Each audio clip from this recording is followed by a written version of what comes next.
See, the real problem for someone like me is the creativity and intelligence. It's significantly higher. I mean, it's orders of magnitude higher. It is so high that it creates a big problem for people like me. Because you see, we understand things automatically. Now, you couldn't relate to that because you don't have access to it. Your mind isn't working. You see, what's missing for you is what's there for you. Is that if you're listening to a voice, if you're having audible thoughts, that is a pathology of the mind.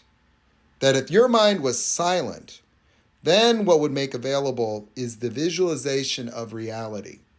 You see, without the distraction that your consciousness is being pulled into a world within your head where you're listening to your thoughts, and these experiences cause the repetition of childlike emotions that keep you in that state all the time because it's improperly contextualizing your life into a series of problems. Like you live in pervasive fear of failure, pervasive fear of being not enough, rejection, not belonging. You're threatened every single moment of your social existence on some level, preoccupied with fitting in, belonging, and avoiding abandonment. Like you're so afraid of disappointing people and saying no that your conflict avoidance has you on high alert all the time.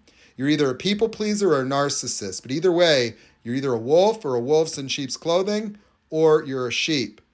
The rest of us are what you would call shepherds. We're the ones that suffer the most because we have the highs and the lows. Because when we escape the subjective reality and we attain higher levels of conscious awareness, objectivity that leads to ground up thinking, advanced pattern recognition that can predict the future on a dime, that can see exactly what's going to happen, that can invent and create from the space of nothing, that can hold within one big experience of the universe everything that we've ever experienced and known in a visual expanse that reconciles space and time in the formation and genesis of new knowledge in a completely objective reality, that can reconcile the entire field of psychology in a matter of seconds, that I can hold animal biology, evolutionary biology, animal psychology, the development of human beings and children. I can understand the formation of emotion on an evolutionary basis and how it contextualizes the external experience of animals. And I could see life from the first person perspective of any animal in my imagination. And I can do that so rapidly. And I could take that and correlate it to the teachings of Jesus and Buddha and understand exactly what empty and meaningless meant. The space of everything, nothing that Buddha found in a cave. And I can correlate that to the so-called Kundalini experiences or Satori experiences or spiritual awakenings or the transformation of Werner Erhard. Why? Because I understand the neurological basis of the psychological experience, and I can correlate that to patterns that are formed neurologically within the autonomic nervous system, most specifically the sympathetic nervous system, and understanding the stages of fight or flight in animals involved in the sympathetic response being two distinct stages. One that I call something is wrong here, and the other I call full fight or flight, where sympathetic activation expands the consciousness of the animal, sensitizes all of their sensory perception, from olfactory to hearing to vision. So they are scanning the architecture of reality. But you see, that architecture exists formed within their mind. And so they're observing everything around them, looking for the source of the sound that aroused them from a parasympathetic sleep to now a heightened state of excitation and arousal. When they find that threat, their consciousness involuntarily collapses. There is a neurological process that happens here.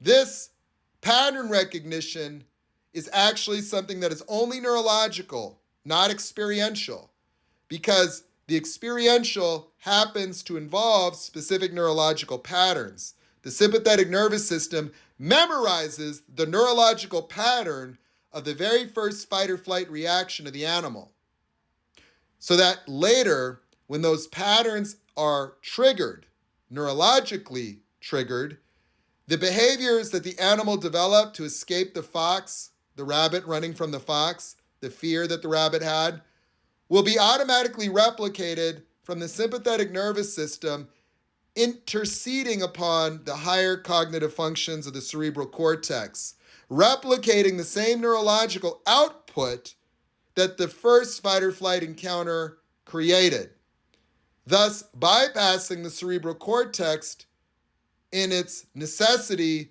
to induce a specific behavioral reaction that had previously been determined to be successful, because the rabbit that made a mistake and tried to fight the fox or had a bad running decision did not save that pattern because they perished.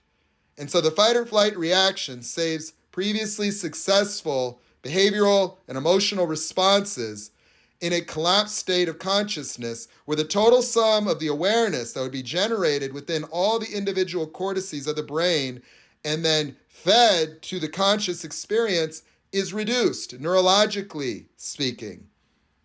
That the formation of subconscious in animals is a function of the fight or flight reaction, a dissociative neurological process mandated by animals that have less consciousness than human beings, so they cannot navigate a world because they don't understand the world the way that we do.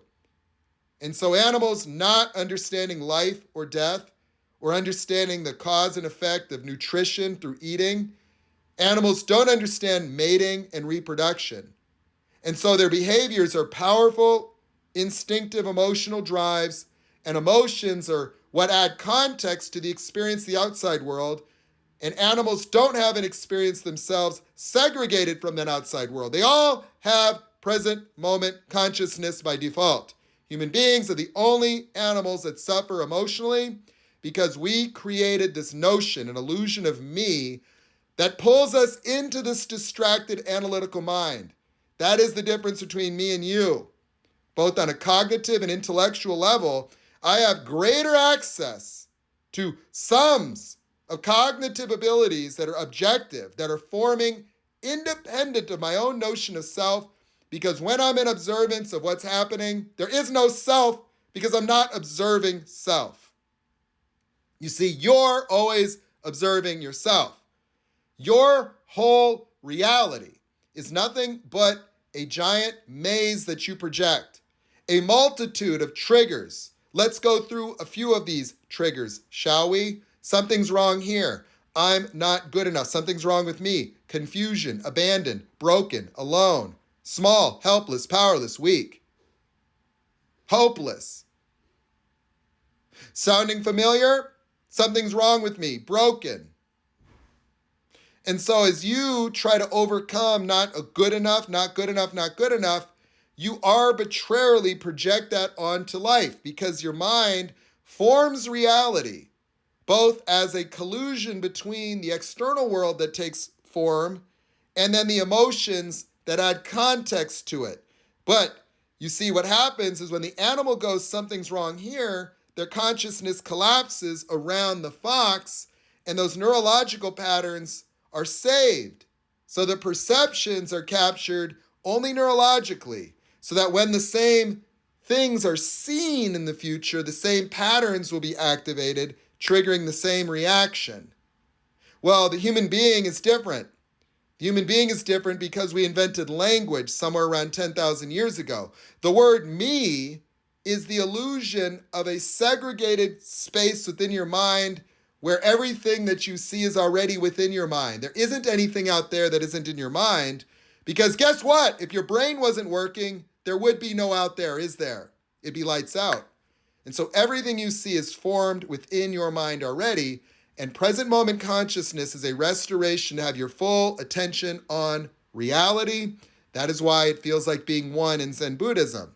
This is a neurological process involving the parasympathetic shutting down these rhetorical positive feedback loops, because what happened to you is when the animal said something is wrong here and looked outside, you said something is wrong with me and looked inside. And as you looked inside, all the emotional changes of your first fight or flight were misperceived as the same cause of that reaction.